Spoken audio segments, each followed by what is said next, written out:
Bismillahirrahmanirrahim. Assalamu alaikum. My name is Ali Raza and welcome to And Gravity. इस lecture के अंदर हम लोग डिस्कस करेंगे जो हमारा टुडे डॉन न्यूज़पेपर है उसके एडिटोरियल्स का करेंगे analysis with practice question and today is 14th of May 2025. ठीक हो गया बेटा। ये है आपका जो टुडे डॉन न्यूज़पेपर उसके एडिटोरियल्स और ओपिनियंस वाला पेज और इस लेक्चर के अंदर जो हम लोग डिस्कस करेंगे जो आपका एडिटोरियल वाला सेक्शन है, यानी कि इसके अंदर हम 1, 2 एंड 3 इन तीनों एडिटोरियल्स का एनालिसिस करेंगे। बाकी बेटा ये वाला जो आपका सेक्शन है ये है आपका ओपिनियन का section. In the same fashion इसी तरीके से इन चारों ओपिनियंस का एनालिसिस भी किया जाएगा। ठीक है, लेकिन ओपिनियंस के एनालिसिस के लिए अगर आप इसका लेक्चर सुनना चाहते हैं तो ये फोकल पर्सन का नंबर यहाँ पर मौजूद है, आप इससे रब्ता कर सकते हैं, वेबसाइट जो है उसको विज़िट कर सकते हैं। ठीक है, और रजिस्ट्रेशन करवा सकते हैं। और 2024 के बेटा ये सारे लेक्चर्स रिकॉर्डेड मौजूद हैं, इन्हें आप लोग सुने। 2025 के ये सारे मौजूद हैं, इन्हें भी सुने। और इनको सुनने का सिर्फ एक ही मकसद है कि आपके आइडियाज़ की मेच्योरिटी हो सके, जो आपके लोकल इश्यूज़ हैं, इंटरनेशनल इश्यूज़ हैं, नेशनल इश्यूज़ हैं, जो कि तकरीबन 50% तक दो आपका CSS कवर कर जाते हैं, बल्कि इससे भी ज़्यादा। ठीक है, तो वो सारे के सारे बेटा इनके अंदर डिटेल में हमने डिस्कस किए हुए हैं। इनको आप सुने, अपने आइडियाज़ को मैच्योर करें और उसके बाद जो है एग्ज़ाम्स की तरफ आप लोग मूव करें और उसके बाद बोलें भी और लिखें भी। और ऐसे राइटिंग प्रैक्टिस का सेशन भी कंटिन्यू है, उससे भी आप ज्वाइन कर सकते हैं। इन सारे एरियाज़ में ये आपकी हेल्प करेगा, ख़ास तौर पर इसके अंदर इंग्लिश ऐसे। लेकिन ऐसे पास करना है तो फिर राइटिंग के बगैर पास नहीं होगा, आइडियाज़ जितने मर्जी मैच्योर हों। Today question, which dam is constructed on river Jhelum? River Jhelum के ऊपर कौन सा डैम बनाया गया है? दीज आर द ऑप्शंस, जो सिलेक्ट करें इसमें से जो सही ऑप्शन है और कमेंट सेक्शन के अंदर आप लोग बताएं। बाकी ये करंट ग्लोबल इश्यूज़ हैं, ये करंट नेशनल इश्यूज़ हैं। PDF लेक्चर का डिस्क्रिप्शन के अंदर मौजूद है, चैप्टराइजेशन भी कर दी गई है। और अब हम अपने एडिटोरियल्स का आगाज़ करते हैं। क्राइसिस अवर्टेड आपका फर्स्ट एडिटोरियल है। तो फर्स्ट एडिटोरियल के बेटा दो हिस्से हैं, पहला हिस्सा ये है और दूसरा हिस्सा ये है। पहला हिस्सा ये है कि इंडिया और पाकिस्तान के दरमियान जो न्यूक्लियर वार होने वाली थी या होनी थी वो रुक गई है, सीज फायर हो गया। दूसरा हिस्सा ये कहता है कि अगर ये वार हो जाती और न्यूक्लियर का इस्तेमाल कर देते तो फिर क्या होना था, फिर पाकिस्तान का, इंडिया का, इस रीजन का और इस ग्लोबल लेवल के ऊपर जो इम्पैक्ट्स थे वो क्या होने थे। मतलब क्या है कि पहले हिस्से में इंडिया पाकिस्तान न्यूक्लियर वार होते होते रहेगी, दूसरे में अगर हो जाती तो इस न्यूक्लियर वार में जब न्यूक्लियर बम चलाया जाता है, एटम बम चलाया जाता या न्यूक्लियर वेपन्स चलाए जाते तो उसके रिजल्ट, उसके अफेक्ट, उसके असरात क्या होते। तो आपने ये सुने भी होंगे, तो राइटर ने इनको यहाँ पर लिखा है, तो वो हम लोग इसके अंदर डिस्कस करेंगे। तो पहले हिस्से की बात करते हैं ना कि जंग, तो ये जंग हुई क्यों आपको पता है। पहलगामा के अंदर एक इंसिडेंट हुआ, टूरिस्ट पे अटैक हुआ, इंडियन इलीगल ऑक्यूपाई कश्मीर में। उसके रिजल्ट में इंडिया ने ना कुछ एविडेंस दिए, जल्दी जल्दी ऑपरेशन सिंदूर लॉन्च कर दिया पाकिस्तान के अगेंस्ट। पाकिस्तान ने आगे से रिप्लाई दिया, ऑपरेशन बयानुल मंसूर लॉन्च किया। और बयानुल मरसूस के बाद फिर क्या हुआ, इंडिया ने कहा कि बस भाई अब सीज़ फायर ही हो जाए तो बेहतर है। सीज़ फायर हो गया, डोनाल्ड ट्रंप ने फ़ोन करके दोनों मुल्कों के दरमियान सीज़ फायर करवा दिया।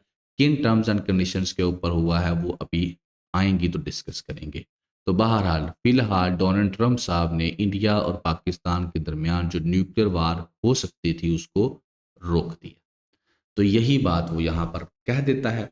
दूसरे हिस्से के अंदर वो बताता है कि अगर ये न्यूक्लियर वार हो जाती, ये लड़ते लड़ते अमेरिका बीच में ना आता और न्यूक्लियर वार इन दोनों के मुल्कों के दरमियान हो जाती, न्यूक्लियर वेपन्स का ये इस्तेमाल कर देते, तो फिर द अफेक्ट्स ऑफ न्यूक्लियर वार वो क्या होने थे। ये बुक है, इतनी बुक्स तो ज़ाहिर है आपके पास भी नहीं टाइम होगा पढ़ने को।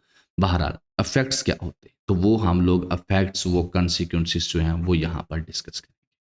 ठीक है ना। राइटर कहता है जो बट जाते, पहली बात तो है काफ़ी तादाद में लोगों ने मर जाना था, तो जो बट जाते उनकी ज़िंदगी भी बड़ी मुश्किल गुजरती। हिस्ट्री जो इस रीजन की है, इंडस वैली सिविलाइजेशन हो गई, मंजो दड़ो और बाकी बड़ी चीज़ें सारी की सारी क्या होनी थी, रबल्स पल जाने थे, यानी कि ढेर हो जाना था हर चीज़ का। मेजर सिटीज़ ने तबाह हो जाना था, औरतों ने, बच्चों ने, बूढ़ों ने, हर एक का बुरा हाल हो जाना था, डेथ होनी। अच्छा, इससे पहले कि आगे जाएं, थोड़ा सा आपको ना बताते हैं कि जो ग्लोबल न्यूक्लियर वार हेड्स हैं वो कितने हैं किस मुल्क के पास। तो यहाँ से आप देखें 2025 में किसके पास कितने हैं। सबसे ज़्यादा जो है वो रशिया के पास है, नंबर 1 पर। नंबर 2 पर यूनाइटेड स्टेट्स ऑफ अमेरिका के पास, ठीक है। और उसके बाद है फ्रांस, एंड देन जो है यूनाइटेड किंगडम, एंड देन आगे हम मूव करें, चाइना भी है, तीसरे नंबर पर चाइना है। और पाकिस्तान और इंडिया के अगर आप लोग देखें तो उन दोनों के पास कितने हैं, पाकिस्तान के पास 170 हैं और इंडिया के पास 180 हैं, और बढ़ते जा रहे हैं वक्त के साथ साथ। ठीक हो गया जी। तो ये मेन वो न्यूक्लियर वेपन्स जिन मुल्कों के पास हैं, ये उनकी बात हो रही है यहाँ पर। ग्लोबल लेवल के ऊपर अगर देखा जाए स्टॉक पिल्स कितनी हैं, तो बेटा टोटल इतनी स्टॉक पिल्स हैं। ठीक हो गया। सबसे ज़्यादा जो स्टॉक पिल्स हैं वो रशिया के पास हैं, उससे कम जो है यूनाइटेड स्टेट के पास है। बाकी ये फिगर आपको मैंने पहले बता दिया, तो इतने ज़्यादा हैं रिजल्ट्स। अगर इन सब रिजल्ट्स को मैं समराइज़ करूं कि अगर न्यूक्लियर चल जाए, न्यूक्लियर का इस्तेमाल कर दिया जाए, तो पहले न्यूक्लियर चलेगा कैसे, वो कुछ शक्लें देखते हैं। ठीक है, इस तरीके से आपकी ज़मीन के ऊपर ये जो है इसके इफेक्ट्स हमको नज़र आएंगे। ठीक हो गया। और उसके बाद एकदम से आपकी दुनिया के ऊपर सर्दी आ जाएगी, यानी कि ठंडी हो जाएगी, विंटर आएगा आपके, न्यूक्लियर विंटर जिसको कहा जाता है। ये कैसे आएगा अभी समझाता हूँ, ठीक है। बाकी ये चीज़ें तो होंगी ही होंगी, ज़ाहिर है तबाही तो होगी, लेकिन उसके बाद एक न्यूक्लियर विंटर भी आएगा। अब वो न्यूक्लियर विंटर कैसे आएगा, अब आपने इस चीज़ को गौर से देखना है। न्यूक्लियर वार हुई रीजनल, ग्लोबल नहीं, रीजनल, यानी कि रीजन के अंदर, यानी कि साउथ एशिया के अंदर पाकिस्तान और इंडिया के दरमियान होगी। तो ये जब न्यूक्लियर चलेगा बेटा, तो ये आप देख रहे हैं इस तरह से धुएं वगैरह इसके निकलेंगे, रेडिएशंस निकलेंगी, ठीक है, इस तरह की चीज़ें निकलेंगी। तो ये जो क्या करेंगी, आपकी जो ज़मीन होगी उसके इर्द गिर्द फैल जाएंगी, और आपकी ज़मीन को जो है ढांप लेंगी, और जो सूरज की तरफ से सनलाइट आ रही है वो ब्लॉक हो जाएगी, वो ज़मीन पर नहीं पहुंच सकेगी। उससे क्या होगा, दुनिया का टेम्परेचर नीचे जाना शुरू हो जाएगा, क्योंकि सूरज की रोशनी ज़मीन पर नहीं आ पड़ेगी, काले काले बादल आ जाएंगे आगे, जो भी होगा, तो ज़मीन का टेम्परेचर नीचे कम होना शुरू हो जाएगा। जब ज़मीन का टेम्परेचर कम होना शुरू हो जाएगा तो इसको हम कहेंगे न्यूक्लियर विंटर, ठंडी होना हो शुरू हो जाएगी ज़मीन। तो उसके रिजल्ट में क्या होगा, जो फसलें ज़मीन के ऊपर उगाई जाती हैं वो नहीं उगेंगी। सूरज की, आपको पता है सूरज की रोशनी से पौधे क्या करते हैं, अपनी खुराक तैयार करते हैं। अगर सूरज की रोशनी नहीं होगी तो पौधे अपनी खुराक नहीं बना पाएंगे, पौधे जो हैं वो स्टैंड नहीं कर पाएंगे। और जब फसलें और पौधे नहीं रहेंगे तो मतलब फिर जानवर भी नहीं रहेंगे, क्योंकि जानवर पौधे खाते हैं, पौधों को खाते हैं। और जब ये दोनों नहीं रहेंगे तो इंसान फिर कैसे सरवाइव करेगा। इंसान या तो फिर जानवरों को खाता है, गोश्त खाता है, या फिर इन पौधों को खाता है। तो ये जो है, ये जब दोनों चीज़ें नहीं होंगी तो फिर हाउ विल कैन, इंसान कैसे सरवाइव कर सकेगा। तो फिर भूख आएगी, स्टारवेशन आएगा, फिर डेथ होंगी लोगों की। जब तक ये जो विंटर वाला न्यूक्लियर विंटर चला नहीं जाता, जब तक ये जो है बादल आगे से वक्त के साथ साथ हट नहीं जाते, जब तक दोबारा से इस ज़मीन के ऊपर सूरज की रोशनी आना शुरू नहीं हो जाती, तब तक क्या होगा, इंसान जो है वो खुराक की वजह से, बीमारियों की वजह से मरता रहेगा, जो बकाया बच जाएंगे। तो that is the result of what, of nuclear winter, which is the result of what, nuclear war. ठीक है। और इसके रिजल्ट वो कहता है कि सिर्फ रीजन तक नहीं रहेंगे, इसके रिजल्ट्स जो हैं वो पूरी दुनिया के ऊपर फैलेंगे, यानी कि मिलियंस ऑफ लोग जो हैं वो मरेंगे। ठीक है, बाद में भी जब न्यूक्लियर अटैक हो जाएगा उसके बाद भी मरते रहेंगे। क्यों, इंजरीज की वजह से, रेडिएशंस की वजह से, बीमारियों की वजह से, भूख की वजह से, फूड सप्लाई ख़राब होने की वजह से, हेल्थ इशू की वजह से। और इसके इफेक्ट्स जो हैं वो फ़ज़ा को गंदा कर देंगे, रेडियो एक्टिव कर देंगे। और फिर जब बारिश होगी तो न्यूक्लियर रेन होगी, इसको न्यूक्लियर विंटर भी वो उसने यहाँ पर। तो इससे क्या होगा, बिलियंस ऑफ लोग जो हैं वो फेमाइन का उनको ख़तरा होगा। तो ये वो चीज़ आपको बताता है कि अगर इन दोनों के दरमियान जो न्यूक्लियर वार है वो किस तरीके से इस दुनिया का स्ट्रक्चर बदल सकती है। So that is the reason बेटा कि व्हेन एवर ये दोनों हमसाया मुल्क न्यूक्लियर वार के नज़दीक आते हैं तो क्यों दुनिया जो है बागी बागी आती है और इनकी सुलह करवाती है। बिकॉज़ उनको पता है कि अगर इसका इस्तेमाल किया गया तो ना सिर्फ इन मुल्कों को मसला बनेगा बल्कि बाकी दुनिया के लिए भी मसला बनेगा। ठीक है जी। तो दैट इज़ हमने डिस्कस किया India Pakistan relations, India Pakistan nuclear war and what will be the effects if this nuclear war continue, कि अगर ये न्यूक्लियर वार हो जाती तो फिर क्या होता। होप आपको समझ आ चुकी होगी। नेक्स्ट बड़ा ही प्यारा एडिटोरियल है, इसके अंदर राइटर यूनाइटेड स्टेट और इसराइल इन दोनों के रिलेशंस को डिस्कस करता है कि यूएसए और इसराइल के रिलेशंस जो आज के चक्कर में है वो कैसे हैं। ये बड़ा ही प्यारा है। बड़ा प्यारा मैं इसलिए कह रहा हूँ कि एक होता है ट्रेडिशनल तरीकाकार के पहले रिलेशंस अच्छे थे, फिर एकदम से जो यू टर्न आता है ना वो फिर समझने वाला होता है। तो समझ लें कि यूएसए की तरफ से एक यू टर्न नज़र आ रहा है और वो यू टर्न जो है इसराइल के लिए परेशानी बना हुआ है, क्योंकि पहले अमेरिका इसराइल के मुताबिक चलता था। अमेरिका की फॉरेन पॉलिसी इसराइल के कहने के मुताबिक बनती थी। लेकिन अब डोनाल्ड ट्रंप जो है, जो कि एक बिजनेसमैन है, वो एक नई फॉरेन पॉलिसी लेकर चल रहा है जिसको इसराइल पसंद नहीं करता। इससे पहले कि मैं इन दोनों के क्या हो रहा है वो डिस्कस करूं, पहले क्या होता था वो डिस्कस कर देता हूं, फिर आपको ज़्यादा अच्छे से ये समझ आएगा कि ये हो क्या रहा है। तो पहले तो आप देखिए ना, मैप सादा था, ये अमेरिका का मैप है और यहाँ पर इसराइल का झंडा लगा हुआ है। अगर वर्ल्ड मैप से इस तरीके से मैं आपको दिखाऊं तो ये आपके सामने अमेरिका है और ये जो छोटा सा आपको यहाँ पर नुक्ता नज़र आ रहा है ना ग्रीन कलर का, दैट इज इसराइल। अब इन दोनों मुल्कों के दरमियान आप देखें ना किस तरीके से ये छोटा सा नुक्ता इसको कंट्रोल करता है। जब बेटा अब यहाँ पर एक और एक्स्ट्रा चीज़ बताता हूँ, देखें जब एक बच्चा छोटी क्लास का या एक वो वाला इंसान जो इतना ज़्यादा इल्म नहीं रखता, इल्म भी अल्लाह ताला की ज़ात जो है उसकी एक नेमत है, तो वो अगर इतना नहीं रखता तो when ever he compare Pakistan with India तो क्या कंपैरिजन करेगा। वो यही कंपैरिजन करेगा ना, पाकिस्तान छोटा है, इंडिया का तो साइज़ ही बहुत बड़ा है। तो हियर साइज नॉट मैटर।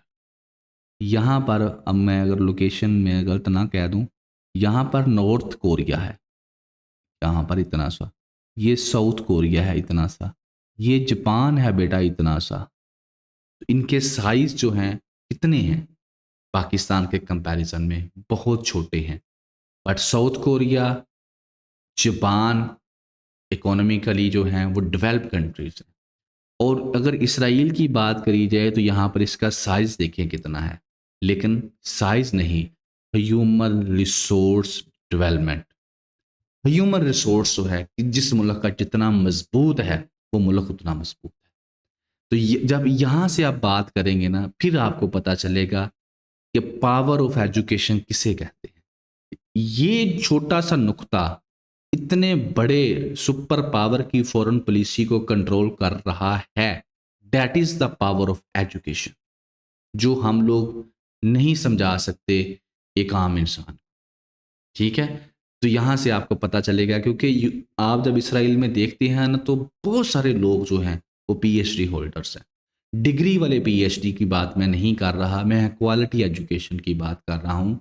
तो क्वालिटी एजुकेशन की वजह से ये एक नुक्ता इस पूरे यूएसए को जो है कंट्रोल में कर रहा है। और इंसान को अल्लाह ताला ने अपना खलीफा बनाया, ठीक है, पूर अशरफुल मखलूक़ात बनाया। क्यों बनाया? इंसान के साइज़ की वजह से।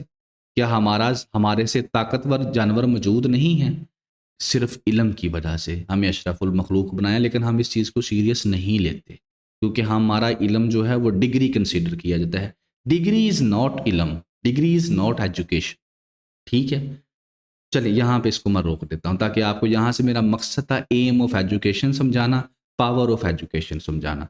अब मैं आगे चलता हूँ, अब मैं बताता हूँ कि इसराइल किस तरीके से अमेरिका को कंट्रोल कर रहा था, अमेरिका की फॉरेन पॉलिसी को कंट्रोल करता था। और भी कर रहा है। तो वो है बेटा, एक तो ये बुक है इसके ऊपर, the Israel lobby, USA and USA foreign policy. दो चीज़ों की बात राइटर ने इसके अंदर की है कि इसराइल की जो लॉबी है वो किस तरीके से यूएसए की फॉरेन पॉलिसी जो है वो चलाती है। अब फॉरेन पॉलिसी ये होती है कि एक मुल्क ने बाहर वाली दुनिया के ममालिक के साथ कैसे ताल्लुकात रखने हैं दूसरे मुल्कों के साथ। तो ये जो फॉरेन पॉलिसी है इसको इसराइल AIPAC के थ्रू काफ़ी हद तक कंट्रोल कर रहा था। अब ये AIPAC क्या है, अब ये देख लें। ये है the American Israel public affairs committee, website इसकी मौजूद है, उधर बिल्कुल क्लियर खुल्लम खुला लिखा हुआ है, कोई उन्होंने छुपाया नहीं हुआ। अगर आप इसकी वेबसाइट खुला लिखा हुआ है, विजिबल लिखा हुआ है कि इस कमेटी का मकसद क्या है कि अमेरिका के अंदर इसराइल के जो इंटरेस्ट हैं उनको सपोर्ट करना। इसराइल के इंटरेस्ट किस कैटेगरी के अंदर सपोर्ट, इसराइल सिक्योरिटी इंटरेस्ट हो गए जैसे इसराइल के। इसके अलावा इन्फ्लुएंस करना जो पॉलिसी मेकर्स हैं इंडिया अमेरिका के उनको। अब ये काम कैसे करती है मैं आपको जल्दी जल्दी बता देता हूँ। अब the American Israel public affairs committee क्या करती है। ये अमेरिका का एक बंदा है, वो कहता है मैंने इलेक्शन लड़ना है, एक है ए, एक है बी, एक है सी, एक है डी। अब ये क्या करती है, ABCD ये जितने भी बंदे हैं उन सब को फंडिंग करती है, उन सब को इलेक्शंस में खड़ा करती है, उन सब को जितवाती है और जिताने के बाद उनको क्या करती है, जो पार्लियामेंट है अमेरिका का, जो कांग्रेस है वहां पर इनको भेजती है। अब ये बंदों ने क्या करना है, वहां पर बैठकर ये अपोजिशन के बंदे हो सकते हैं, ये रूलिंग पार्टी के बंदे हो सकते हैं, क्योंकि अमेरिका के अंदर दो ही पॉलिटिकल पार्टीज हैं, एक डेमोक्रेट्स एक रिपब्लिकन। तो इन दोनों के अंदर इसराइल के बंदे बैठे हैं जो देखने में अमेरिकन है, बट उनको सपोर्ट कौन कर रहा था, इसराइल। अब वहां पर जब कोई भी लॉ पास किया जाएगा तो वहां से ही पास होना है ना। तो कोई भी लॉ जब पास वहां पे डिस्कस होता है तो कोई भी ऐसा लॉ जो इसराइल के इंटरेस्ट के खिलाफ जाता है वो वहां पर पास नहीं होने दिया जाता। So that is the reason कि जो बाइडेन साहब जो हैं इनको सपोर्ट कर रहे थे। दैट इज द रीजन कि जो बाइडेन साहब ने जब इसराइल ने गजा के ऊपर अटैक किया तो उसने क्या किया, इसको एड भी दी, मिलिट्री एड भी दी, इसको सपोर्ट भी किया। अमेरिका के मीडिया ने इसको सपोर्ट किया, कहा कि ये जो डिफेंस है इसका अपना हक है डिफेंस करना इसराइल का अपना। तो ये सारा उन्होंने किया। यूनाइटेड नेशन सिक्योरिटी काउंसिल के अंदर जब भी रेजोल्यूशन पेश किया जाता कि वीटो ये अमेरिका वीटो कर देता, जब भी रेजोल्यूशन पेश किया जाता कि गजा के अंदर जंग बंद कर दी जाए तो अमेरिका वीटो कर देता। क्यों कर देता, बिकॉज इस वजह से। उसके बाद एक दो चैनल्स, टिकटॉक जो था अमेरिका के अंदर क्योंकि वो चाइना का था तो वो वहाँ पर सारे जो गजा के अंदर वायलेशंस हो रही थी वो दिखा रहा था। तो इन्होंने वहाँ पर एक लॉ पास किया कि टिकटॉक को बैन कर दिया जाए। तो ये है कि how Israel control American foreign policy and this affairs committee is one of them. There are multiple and hundreds of like organisation, some are hidden, some are आपके फ्रंट पे हैं, लेकिन सम हिडन हैं जो यही काम कर रही हैं और वहां पर जो है वो इसराइल के इंटरेस्ट को फुलफिल कर रही है। ठीक है, तो इस तरीके से जो है वो जो इसराइल वाले हैं वो अमेरिका की फॉरेन पॉलिसी को कंट्रोल कर रहे थे। अब हुआ क्या है, अब जो ट्विस्ट आया है वो ये आया है कि डोनाल्ड ट्रंप जो है वो फॉलो नहीं कर रहा। डोनाल्ड ट्रंप कैसे फॉलो नहीं कर रहा यही राइटर ने बताना है। डोनाल्ड ट्रंप जो है वो सऊदी अरेबिया भी गया है। सऊदी अरेबिया में जाकर उसने क्या किया है, जाके मोहम्मद बिन सलमान से मिला है ट्यूसडे वाले दिन। तो यहाँ पर जो अमेरिकन प्रेसिडेंट है उसने रिफ्यूज़ किया जो लाइन थी इसराइल की कि मिडल ईस्ट में किस तरह चलना है। यहाँ पर जो वो इंडिपेंडेंट रीजनल पॉलिसी लेकर चला है जो कि इसराइल की, समझ लें कि इसराइल की लाइंस के ऊपर नहीं है। यानी कि सेवरल इंडिकेशंस हैं। पहले तो वो जाकर मिला खुद, यानी कि अमेरिका ने डायरेक्ट हमास के साथ डील की, अमेरिका ने डायरेक्ट हमास के साथ डील की और एक अमेरिकन इसराइली जो बंदा था उसको रिलीज करवाया, बाईपास किया इसराइल को। एक काम तो ये हुआ। दूसरा काम कि अभी वो सऊदी अरेबिया गया, मोहम्मद बिन सलमान के साथ मल्टी बिलियन डॉलर जो है उसने एक बिजनेस डील की है, ठीक है। और उस बिजनेस डील के अंदर जो है, हालांकि इसराइल की डिमांड ये थी कि सऊदी अरेबिया इसराइल को तस्लीम करे, लेकिन सऊदी अरेबिया ने कहा कि इसराइल को मैं उस वक़्त तक तस्लीम नहीं कर सकता जब तक वो इंडिपेंडेंट फ़लस्तीन जो है वो नहीं बनाता, ठीक है ना। तो इस चीज़ को लेकर चाहिए तो ये था कि अमेरिका वहाँ पर ना जाता, लेकिन अमेरिका वहाँ पर गया, उसने जाकर अपनी डील की मल्टी बिलियन डॉलर्स की, और ये जो डिमांड थी इसराइल की उसको साइड पर रख दिया। दूसरा काम उसने ये किया। तीसरा काम वो ये कर रहा है कि यमन के जो होतीज़ हैं उनके साथ डायरेक्ट डील कर रहा है सीज़ फायर की अमेरिका। हालांकि यही होतीज़ जो हैं ये इसराइल के एयरपोर्ट्स के ऊपर टेरर बना मिसाइल्स फेंक रहे हैं गज़ा को लेकर, और वो कह रहे हैं कि जब तक गज़ा के अंदर जंग तुम बंद नहीं करोगे हम ये अटैक करने बंद नहीं करेंगे। और पिछले दिनों अमेरिका ने भी यमन के ऊपर जो है अटैक करने शुरू किए थे, लेकिन अब अमेरिका जो है डायरेक्ट होतीज़ के साथ सीज़ फायर की डील कर रहा है। तो यहाँ पर भी इसराइल को बाईपास उसने किया। चौथे नंबर पर ईरान जो है, इसको इसराइल अपना बहुत बड़ा दुश्मन समझता है। ईरान चाहता है कि यूएसए चाहता है, इसराइल चाहता है कि यूएसए जो है वो ईरान के ऊपर डायरेक्ट अटैक करते, लेकिन नो डाउट डोनाल्ड ट्रंप ने ईरान को धमकियां लगाई, लेकिन उसने हमेशा कहा कि मैं हमेशा निगोशिएशन को प्रेफर करूंगा। इस चीज़ को लेकर, ये इस चीज़ को लेकर भी देखेंगे तो अमेरिका जो है वो ईरान के साथ लड़ना नहीं चाहता, लेकिन इसराइल चाहता है कि अमेरिका लड़े ईरान के साथ। तो ये चीज़ें, चारों चीज़ें देखकर जो डोनाल्ड ट्रंप है वो बाईपास कर रहा है इसराइल को। जो इसराइल चाहता है कि अमेरिका इस तरह करे वो वैसा नहीं कर रहा। तो ये अब इसराइल की थोड़ी सी परेशानी की बात बनी हुई है इसराइल और यूएसए के रिलेशंस के अंदर, ठीक है। आगे राइटर ये कहता है कि यहाँ तक तो हम ये समझ रहे हैं कि थोड़ा बाईपास हो रहा है, लेकिन लेकिन ये मत समझें कि ये 2-4 बाईपास करने से यूएसए और इसराइल के रिलेशन जो है बिल्कुल ख़त्म हो चुके हैं। ये डोनाल्ड ट्रंप है, किसी वक्त भी यू टर्न ले जाता है, इसका कोई पता नहीं चलता, क्योंकि अभी वो कर रहा है मेक अमेरिका ग्रेट अगेन के काम के ऊपर लगा हुआ है। हर वो काम जहाँ से अमेरिका को पैसा आना है वो उस तरफ भागा फिर रहा है, ठीक है। लेकिन इसका जो इनर सर्कल है एडमिनिस्ट्रेशन का, उसके अंदर कई लोग ऐसे हैं जो कि इसराइल के पैरोकार हैं। तो जब उन्होंने इसके कान बने तो हो सकता है ये यू टर्न ले ले और मिडल ईस्ट के अंदर ऐसी जंग शुरू कर दे जो कभी ना ख़त्म हो सके। तो बहरहाल फिलहाल के लिए यूएसए जो है एक इंडिपेंडेंट फॉरेन पॉलिसी को लेकर जो है डोनाल्ड ट्रंप चल रहा है और इसराइल को बाईपास कर रहा है, जिसको लेकर इसराइल जो है वो थोड़ा राइट नो परेशान है। सो that is the current scenario, current situation of USA Israel relations. इसमें आपने सीखा कि किस तरीके से इसराइल जो है यूएसए की फॉरेन पॉलिसी को कंट्रोल भी करता रहा है, अपनी मर्जी से चलाता भी रहा है, और क्यों यूएसए हमेशा इसराइल को सपोर्ट करता रहा है ये भी आपने सीखा, और करंट आपने सीखा कि अब चेंजेस क्या आ रही। ठीक है जी। तो being a student of computer exams आपको इसका पता होना चाहिए। PSL resumption Pakistan super league cricket के हवाले से है, हमारे पेपर के हवाले से इसमें कुछ नहीं है। सरसरी सा बता देता हूँ, बहुत ज़्यादा टाइम आपका वेस्ट नहीं करूँगा। सिंपल सी बात है, पाकिस्तान सुपर लीग हो रहा था, इंडिया पाकिस्तान की आपस में जंग छिड़ गई। एक स्टेडियम जो है रावलपिंडी में है वहाँ पर एक ड्रोन भी गिरा। उसके बाद पाकिस्तान ने कहा, पहले तो ये कहा कि हम इसको मिडल ईस्ट के जो यूएई वगैरह में अपने मैचेस करवा लेते हैं, लेकिन उसके बाद जब सूरत हाल ख़राब हुई तो प्राइम मिनिस्टर साहब ने कहा कि इसको पोस्टपोन कर। लेकिन राइटर कहता है अब चूंकि सीज फायर हो चुका है तो अब पाकिस्तान सुपर लीग के मैचेस दोबारा से जो हैं वो रिज्यूम कर दिए गए हैं, दोबारा से होंगे। जो प्लेयर बाहर के दूसरे मुल्कों के थे वो वापस चले गए थे, अब वो वापस आ जाएंगे।